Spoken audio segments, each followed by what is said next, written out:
Opportunity not only to lead this forthcoming trip to Israel, but to share with you some of the background and history of that troubled area, which we hope will be meaningful to those of you traveling with us and those of you who are not. We're each going to speak for about 25 minutes. Then, because John will have the chance to reflect in what he says on what I say, I'll have a couple of minutes to sort of not rebut, but reflect on what he offers. And then, of course, we want your questions, and we'll run until about 11:30. Is that our plan?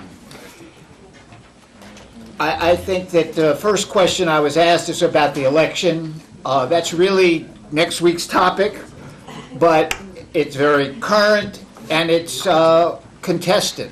I don't think it'll all be sorted out today, tomorrow, but by next week we should have a handle on what may happen. So let's leave that till then. Right.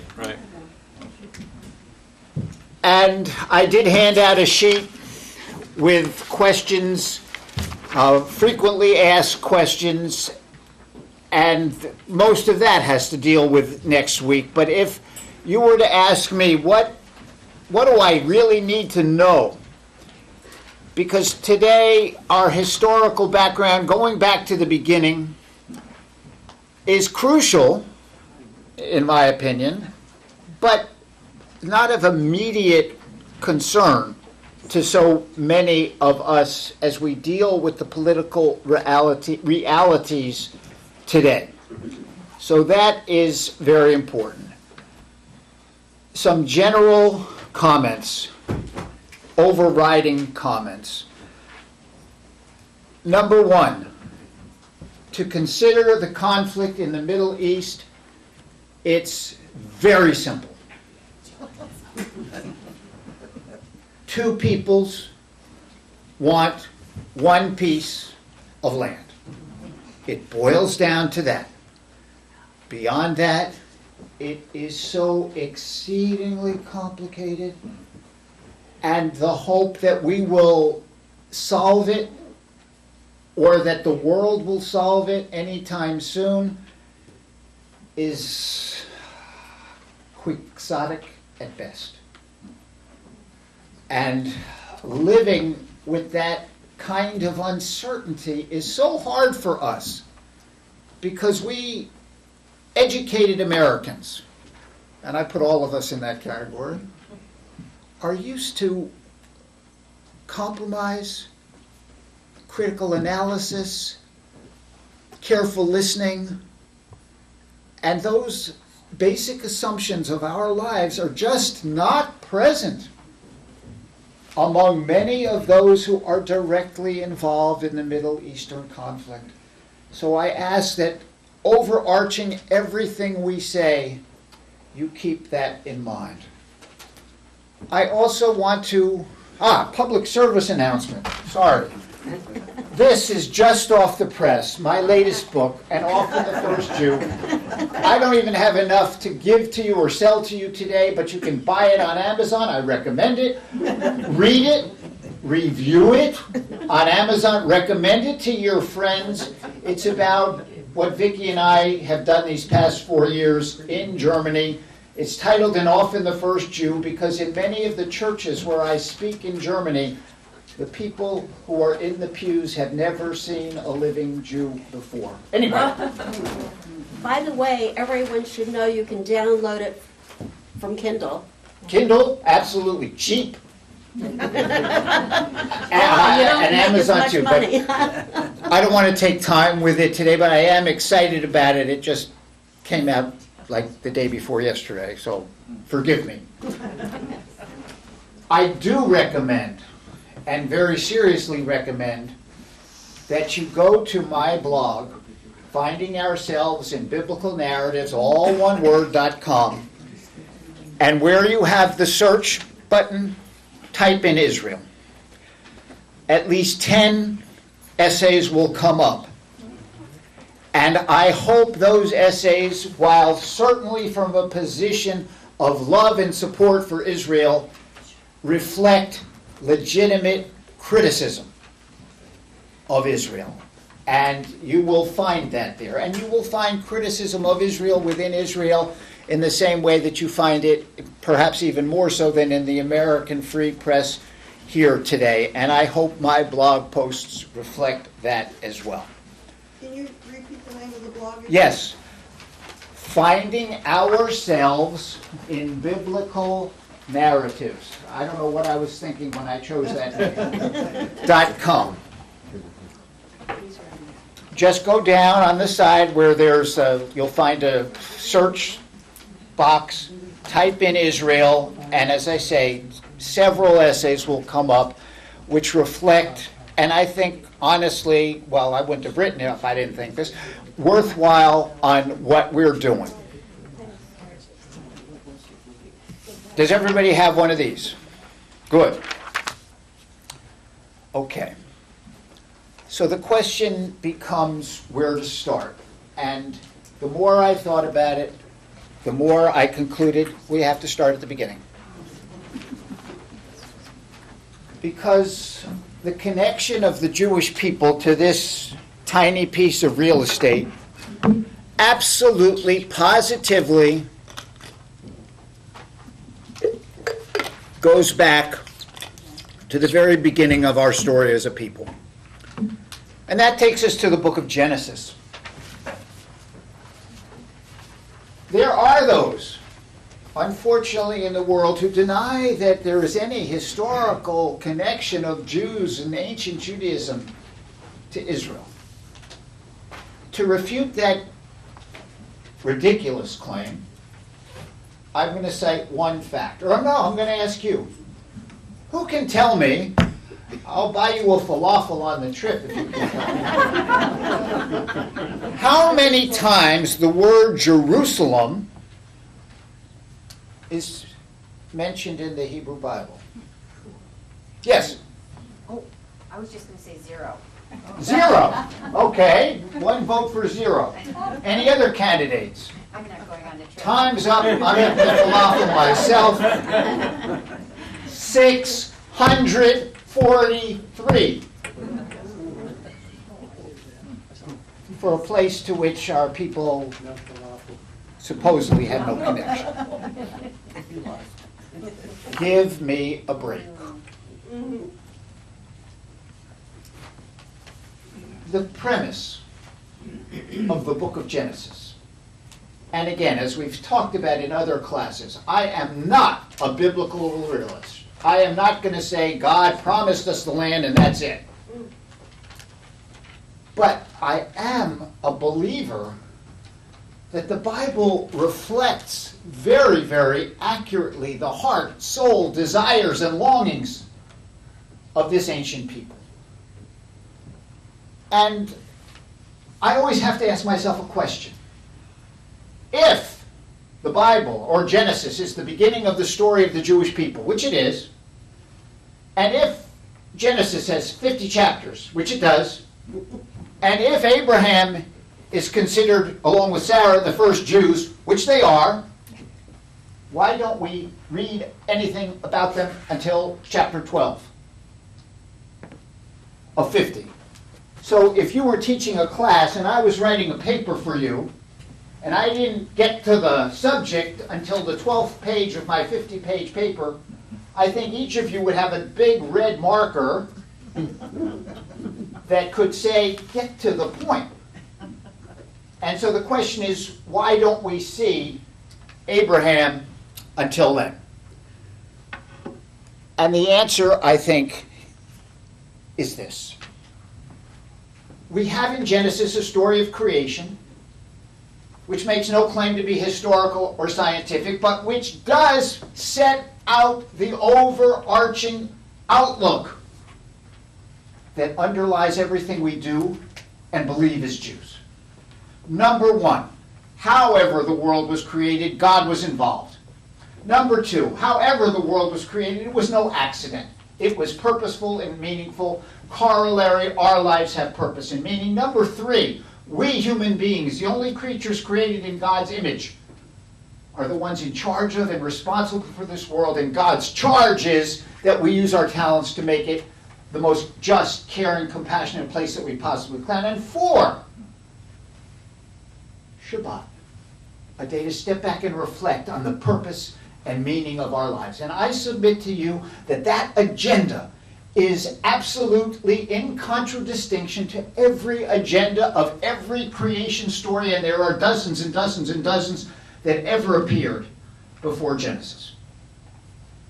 And then, in chapters 2 through 11, we see 3 attempts that God makes to have human beings do what God wants most: create that just, caring, compassionate society. We're going to go through this lightning warp speed. In Eden, after Eden, up till the time of the flood, and after the flood. And all of those 3 societies, which we could spend a good hour discussing or more, have one thing in common: none of them work. So in a 4th attempt to have human beings do what God wants most, God makes a covenant, a brit, with Abraham and Sarah. And says, in effect, now a covenant is not just a promise, it is a binding agreement. And God, in effect, says, here's the deal. I will expect you to, as it says in Genesis 12, verse 2, be a blessing.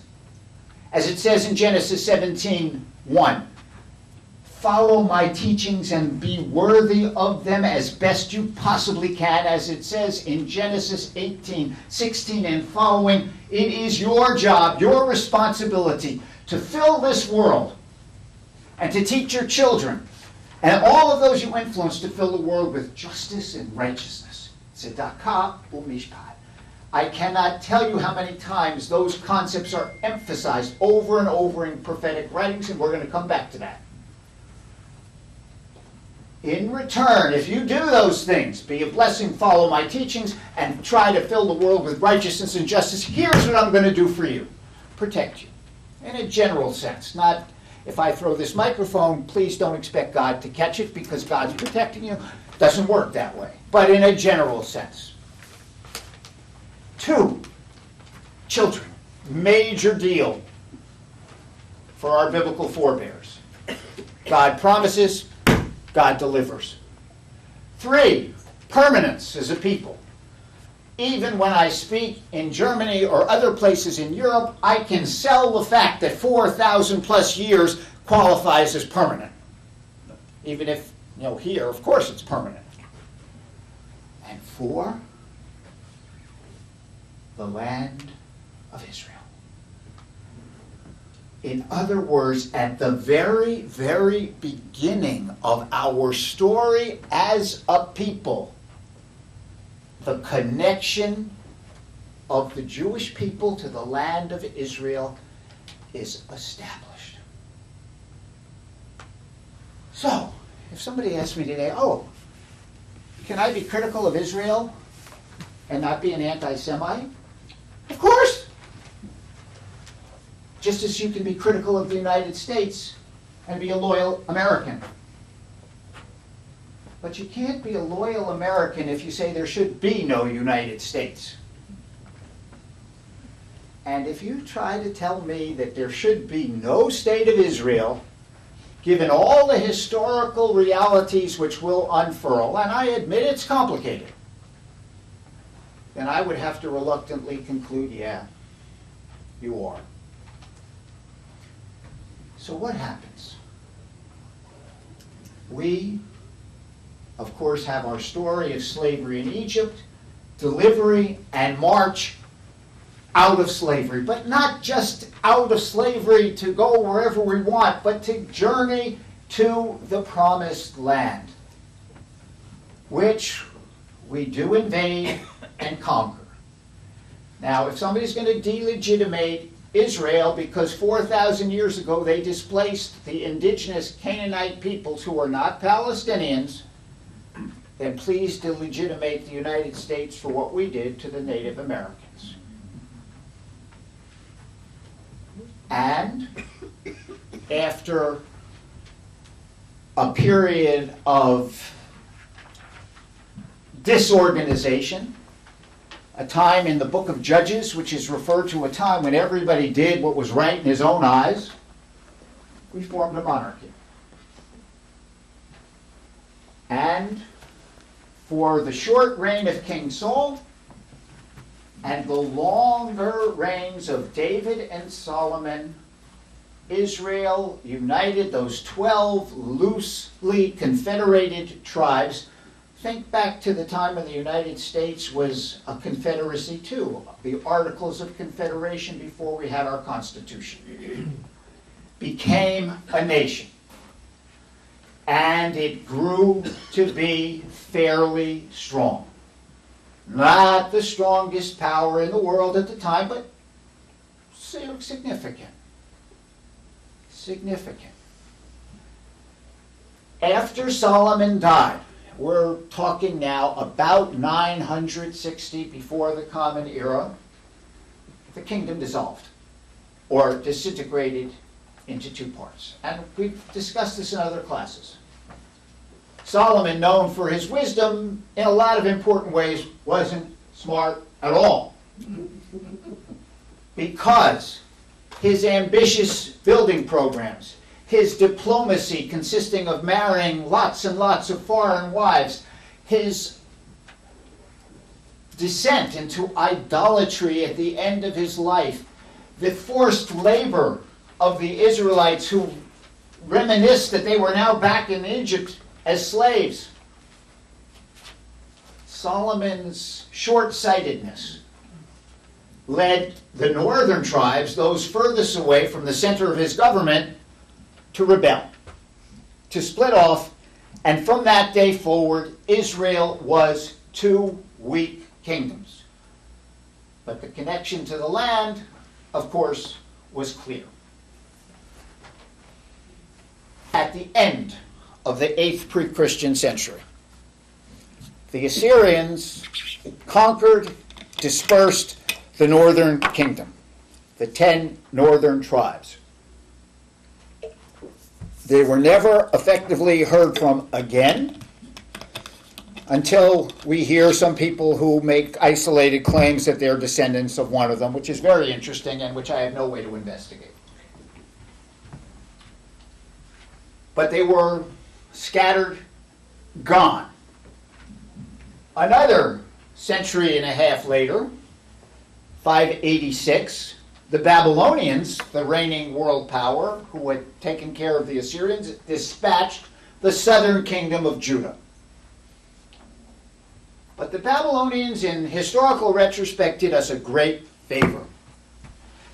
Instead of doing what the Assyrians did to the northern tribes, the Babylonians, in effect, exiled a significant portion of the population. Now, if you ask what significant means, you're dealing with subjects of PhD theses that scholars argue about, and I'll leave it to them. Take it from me. Let's say, just for the sake of argument, 10, 12% of the population exiled en masse and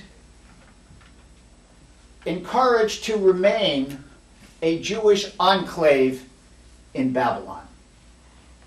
Of course, present-day Iraq.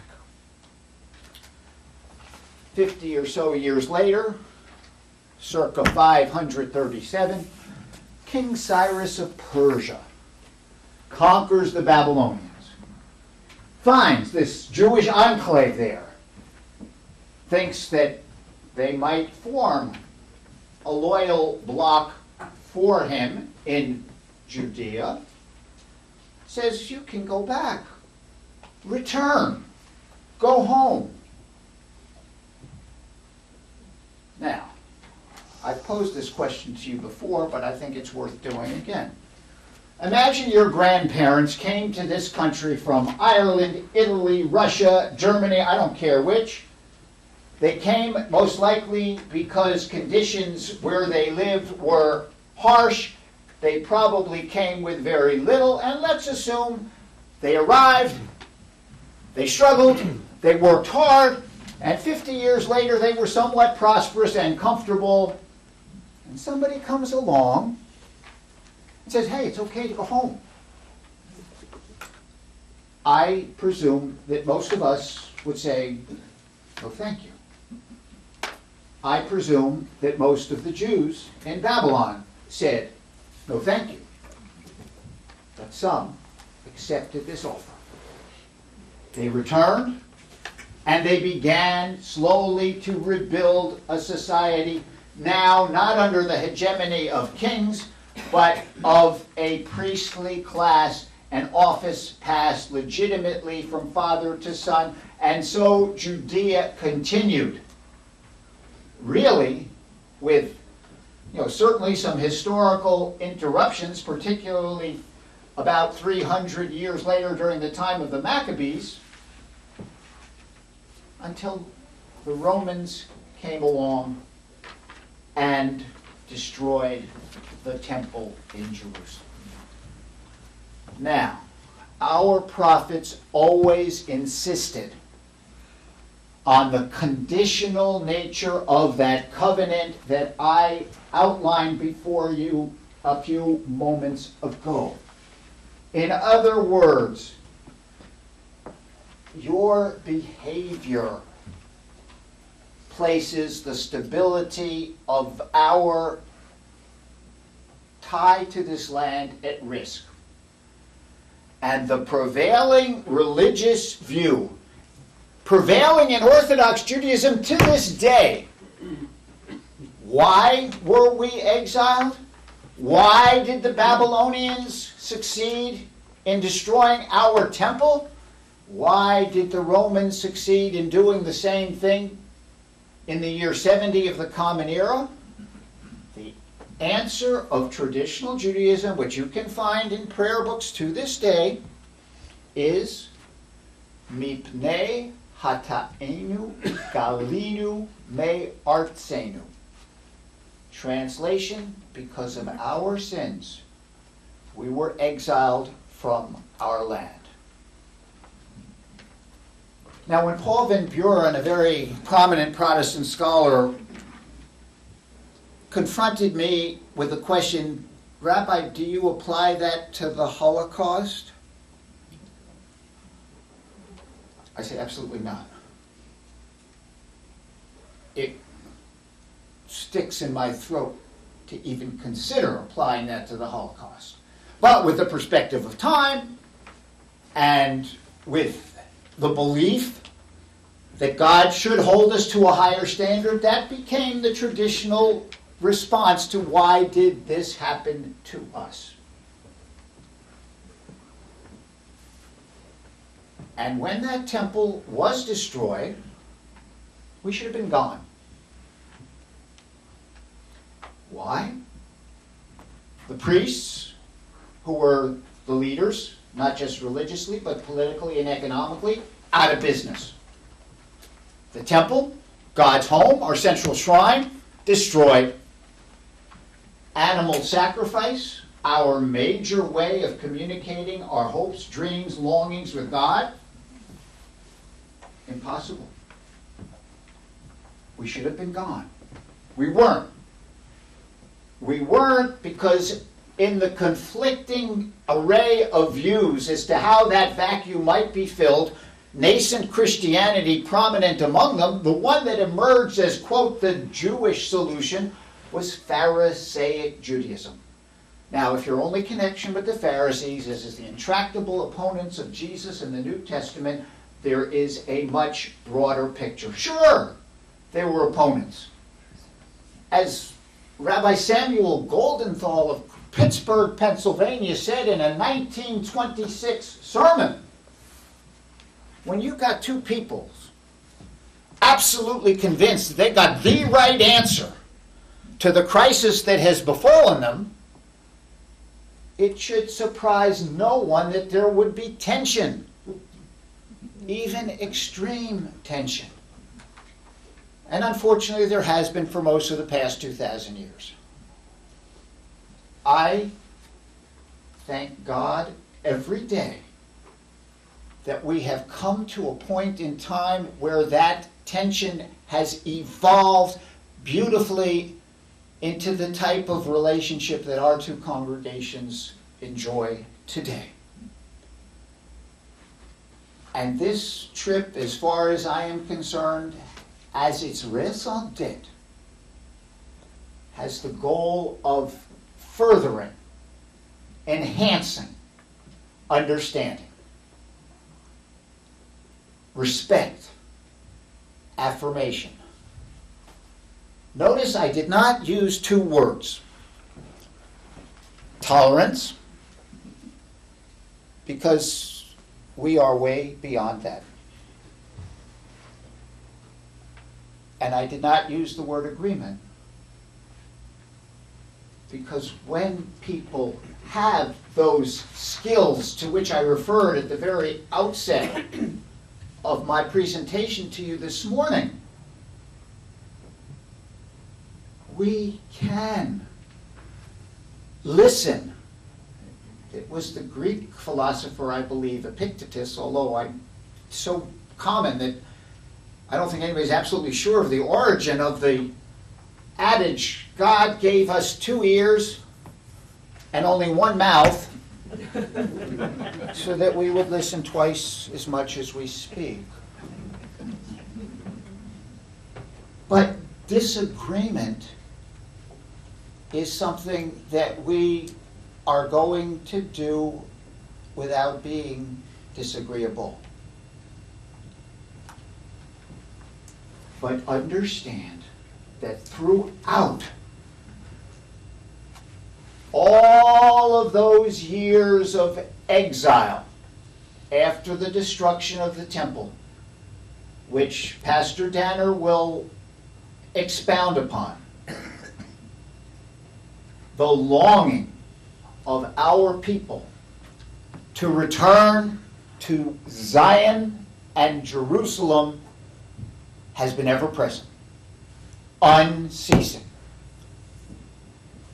A word about this word, Zion, Zionism, which unfortunately in some circles has become almost an epithet. Zion is a Hebrew word, and its etymological meaning is a mark of excellence. So if you are a student in an Israeli school today, you take your exams and you will get tziyunim, grades.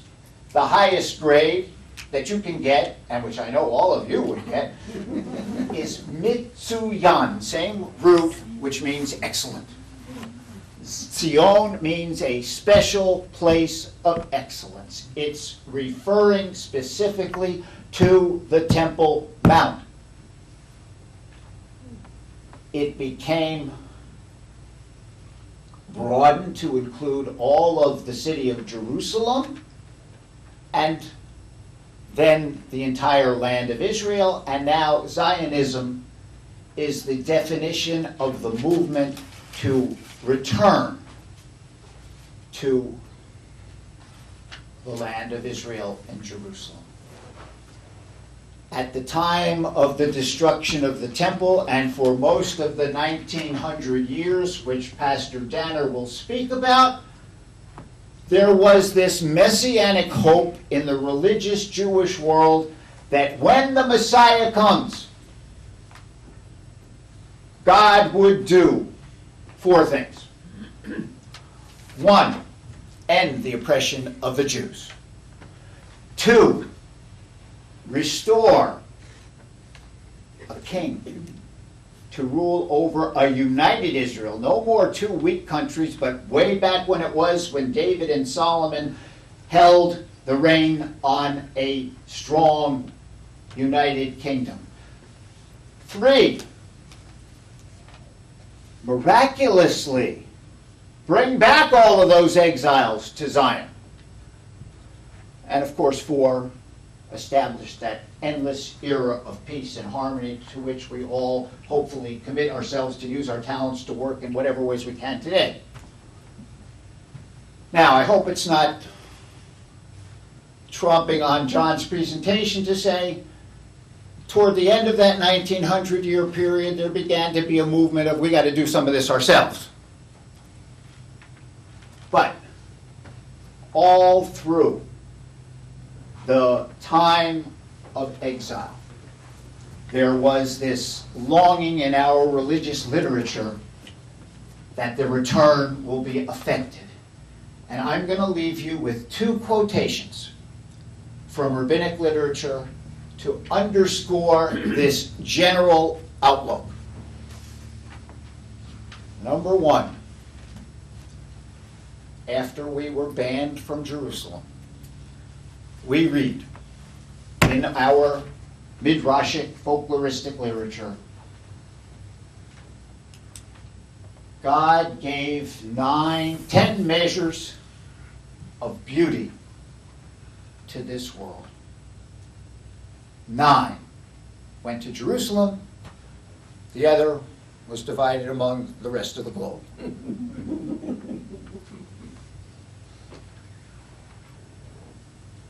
Two, mutav pach zevel b'Yerushalayim mepaltin b'chutz la'aretz. It would be better to live in a hovel in Jerusalem than in a palace anywhere else. And so, as I said, it's as simple as two people claiming one piece of real estate, and at the same time, because of all that has unfolded in the subsequent 1900 years, it is more complicated than words can articulate. One of the points I make in one of my essays is to really be able to offer an educated opinion on the political realities in Israel today. You've got to see it with your own eyes. In fact, that will be the topic of my forthcoming Voices of Faith article that will appear in the local paper. I am so grateful that the two of us can make it possible for those of you traveling with us to see it with your own eyes. Thank you very much.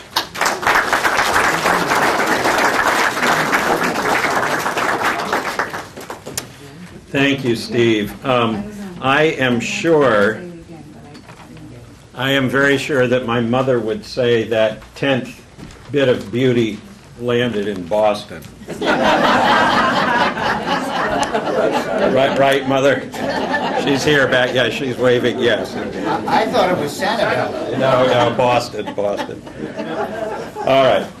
So I'm going to walk us through about 1900 years of history. Very quickly, I'm going to give you a bunch of dates. I think one of the things that is an understandable difference, and I think that's well worth noting, is while the whole matter of Israel is very important to me, it is not visceral in the same way that it is for Steve. And I think that's understandable for all sorts of reasons. It is not nearly as high in my mind as I know it is in his, in terms of things that I think about, things that I worry about, things that I talk about, things that I explore.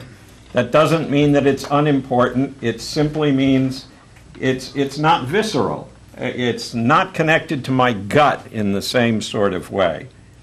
And that's just one of those differences. And that's there's nothing wrong with that at all. I prepared some handouts for 40 people. I think they're closer to 60 or 70 of you.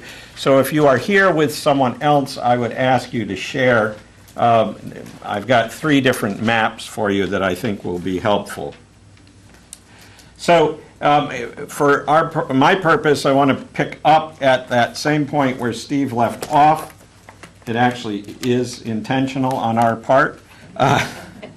And that is, of course, the destruction of the temple in Jerusalem in 70 CE at the hands of the Romans.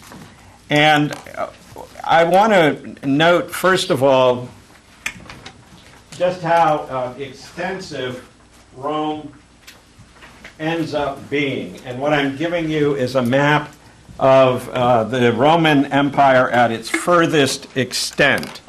And you'll see that it stretches from England and then all the way well beyond modern-day Israel into what we would call the Middle East. It is huge. It is overpowering. It is one of any number of occupying powers over the course of the history of this tiny country in the Middle East. Indeed, following the destruction of the temple, following the defeat at Masada in 73, in which perhaps hundreds of thousands were killed in this whole period of time. There are lots of very unpretty stories about the destruction of the temple, about the destruction of Jerusalem. You would think that that would have been the end of things in terms of any immediate hopes and dreams. But the reality is it was not. And others came along claiming to be Messiah, most notably Simon Bar Kokhba, who led a rebellion in 132 and actually held power for 3 years until 135. However, that came to an end. The Romans brought that to an end. And the area that the Romans had called Judea at that point gets renamed Syria-Palestine. It gets renamed at that point. There is remaining, and this is a key part of the history as far as I'm concerned, there is remaining, despite all the death and despite the diaspora that happens at this point as well, the movement of Jews into many other parts of the empire, there remains a small Jewish presence even at that point, largely located, however, far away from what had been Jerusalem, located in Safed and located in the Galilean. So there is a Jewish presence in what today is Israel and what then was earlier, throughout all of what I'm going to be saying here.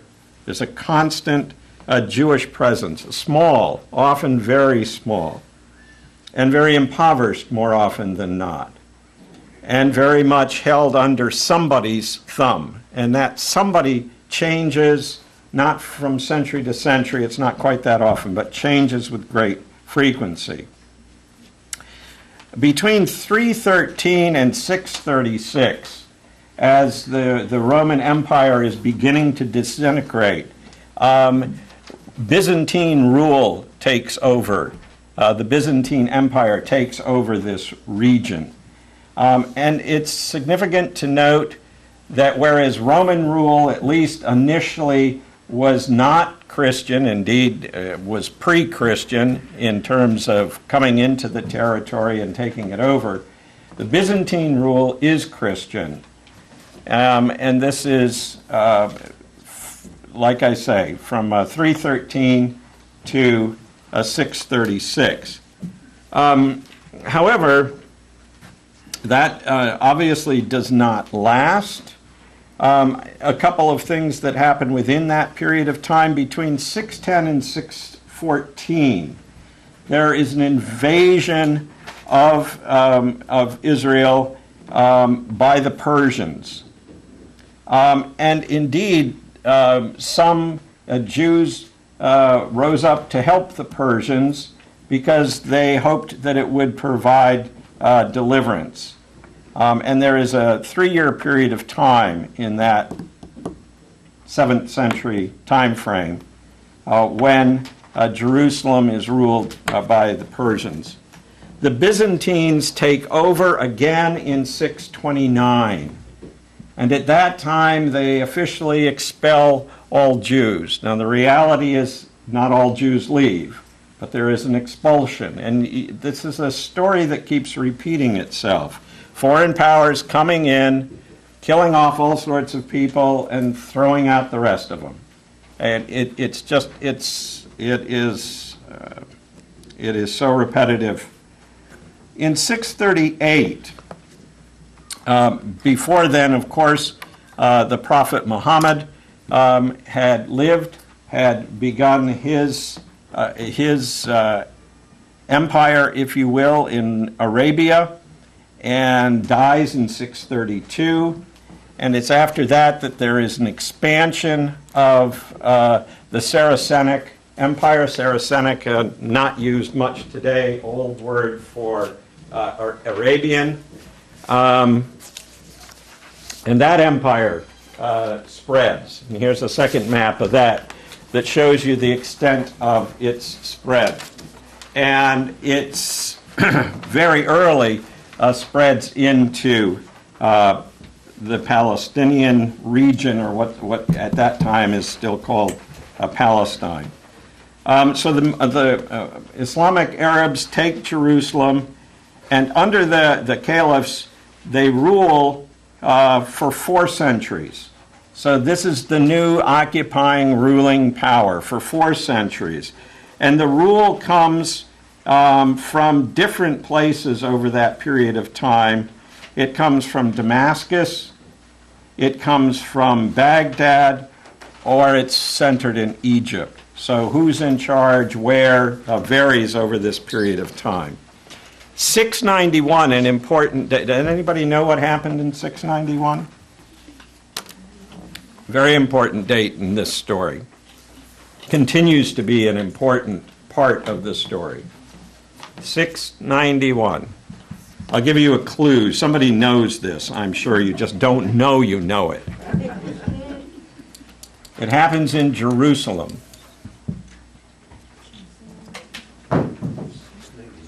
$691. Second Temple. No. All right. Well, I won't torture you any longer. The Dome of the Rock is built on the former site of the temple. The Dome of the Rock goes back to 691. The Al-Aqsa Mosque is built at that time. And it's built there because of, without going into a long-winded thing about Islamic history, it's built there because of the Islamic belief that it is from that point that Muhammad ascends to heaven from Jerusalem. I remind you that in Islamic tradition, Jerusalem is the 3rd most important city for Muslims after Mecca, which is first, Medina, where Muhammad flees after he leaves Mecca for a period of time, and then Jerusalem. It's the 3rd most important city for Muslims and in Islamic history. And it's at this point in time, somewhat ironically perhaps, but it's at this point in time that Jewish settlement in Jerusalem proper begins again under the protection of the Muslim rulers at that time. In 717, there are restrictions placed on non-Muslims. So this would be in particular on Christians and Jews by the Muslim leaders, the Saracenic rulers, I should say. Very heavy taxation and discrimination. Islam really begins to dominate, and many Jews and Christians move out of the immediate area. In 1071, the Seljuk Turks take over. So here we go, one more set of occupying rulers. Then in 1099, what I would argue may be after the biblical period and after the 1st century, the most important thing that happens in this region begins. What am I talking about?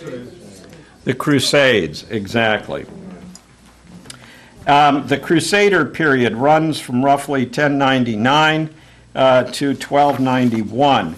And I want to talk about that a little bit in detail. And this is particularly important for those of you who are actually going to Israel with us, because you're going to see references to the Crusaders all over the place and all the time. It's an extremely significant part of the story. Anybody know the name of the Pope who ordered the first crusade? No, you don't? Oh my goodness. I'm shocked. No, not John. Yeah, no, not John. And not one of the Piuses. No, Urban II. Urban II at the council at Clermont in 1095 orders the first crusade. And I want to read you a little bit of his speech offered at that time. It just gives you a sense of how misguided this whole thing was.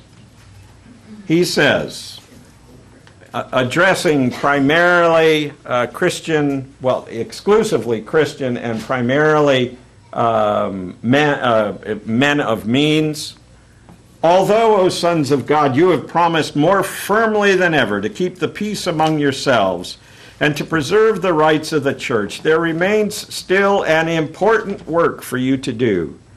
Freshly quickened by the divine correction, you must apply the strength of your righteousness to another matter which concerns you as well as God.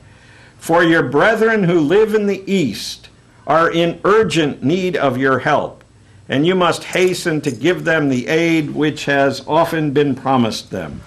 For as the most of you have heard, the Turks and Arabs have attacked them, so the Seljuk Turks in particular he's talking about, and have conquered the territory of Romania, the Greek Empire, as far west as the shore of the Mediterranean and the Hellespont, which is called the Arm of St. George. Then he goes on to talk about some of these battles, and then he says, on this account, I, or rather the Lord, beseech you as Christ's heralds, to publish this everywhere and to persuade all people of whatever rank, foot soldiers and knights, poor and rich, to carry aid promptly to those Christians and to destroy that vile race from the lands of our friends. I say this to those who are present. It is meant also for those who are absent. Moreover, Christ commands it. All who die by the way, whether by land or by sea, or in battle against the pagans, shall have immediate remission of sins. This I grant them through the power of God with which I am invested. Oh, what a disgrace if such a despised and base race, which worships demons, should conquer a people which has the faith of omnipotent God and is made glorious with the name of Christ.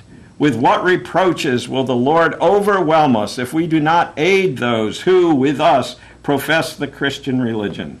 Let those who have been accustomed unjustly to wage private warfare against the faithful now go against the infidels and end with victory this war which should have begun long ago.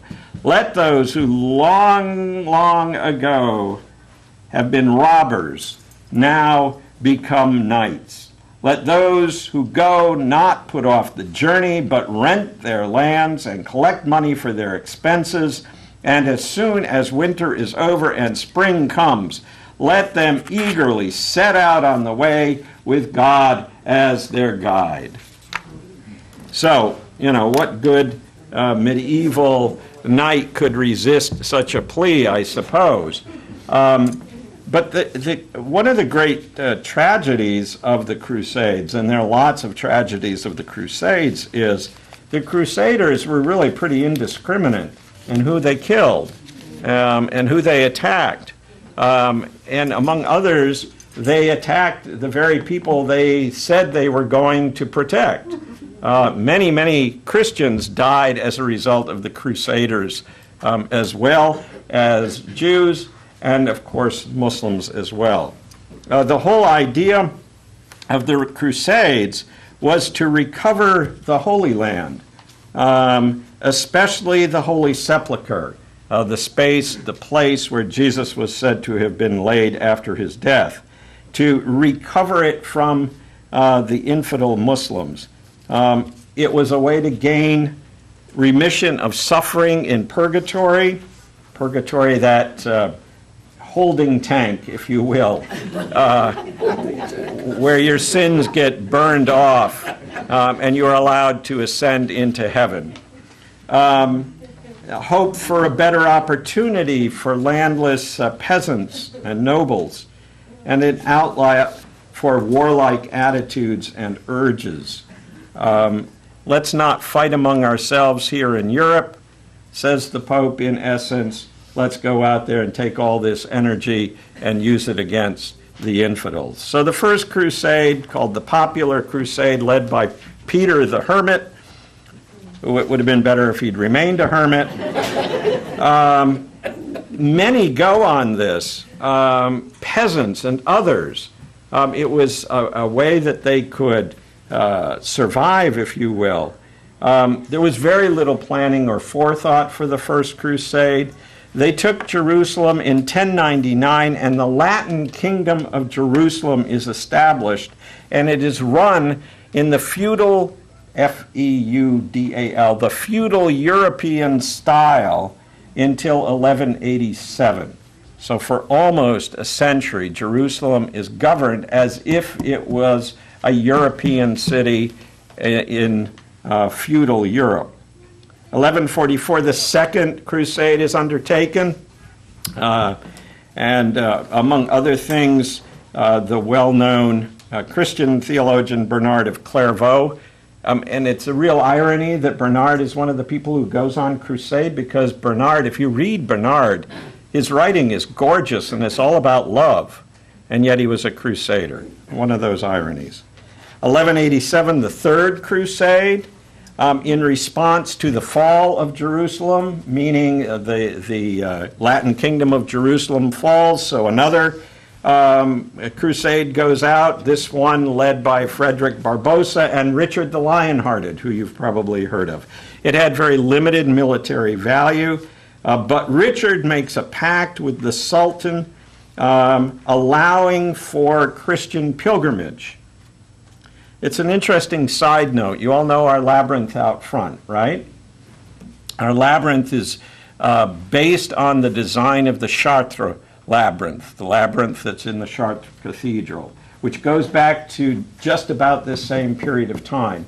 The original reason that labyrinths were placed in cathedrals was because if you wanted to go on pilgrimage, I'm talking about Christians here at this point, if you wanted to go on pilgrimage to the Holy Land, it was too dangerous because of all these crusaders running around knocking off whoever they ran into.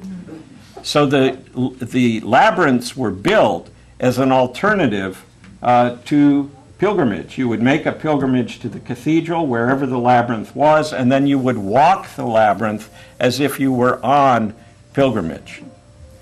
So, just an interesting side note. 1202 to 1204, the Fourth Crusade, the sack of Constantinople at that point.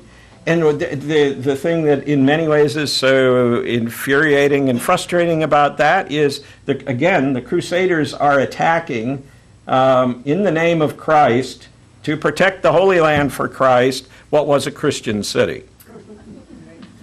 And the Latin Empire of Constantinople is established from 1204 to 1261. Now, I remind you, very importantly, that in the mid-11th century, the eastern part of the church had broken off from the western part of the church. And that's part of what fuels all of this. We need to go in from the west to conquer things in the east.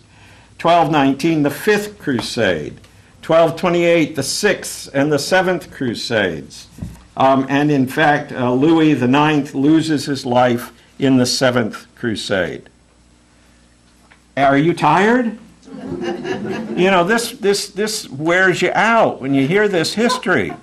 That again and again and again from the West come these attacks on Israel, these attacks on the Holy Land, by whatever name it's going by at the time, and they're indiscriminate. They're indiscriminate in terms of who's being attacked and who's being killed, over and over and over again.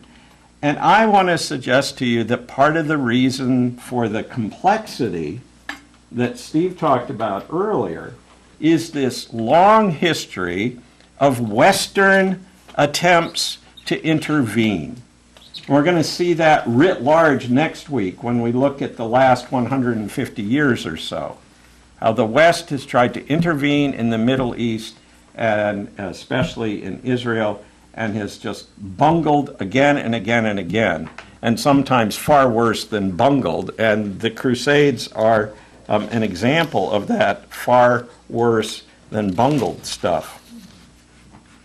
In 1193, Saladin dies. I should note that a little earlier, in 1187, as a result of the Battle of Hittim, the Sultan of Egypt, Saladin, allows Jews to resettle who had left. They were allowed to come back. Again, there's always a Jewish presence there, but they're allowed under Saladin. In 1291, skipping ahead a century, the Mamluks, the Turkish military class, come to power. And from 1291 to 1516, they rule over Israel. It's considered by them to be a backwater province, as it had been, by the way, by the Romans, kind of a backwater. They ruled from Damascus in Syria. Jerusalem largely abandoned in this period of time. But there is, again, still a small Jewish community, but a very, very poor and with very little power community as well. From 1517 to 1917, who rules? The Ottomans, right, the Turks. So here's your last map that shows you the extent of the Ottoman Empire.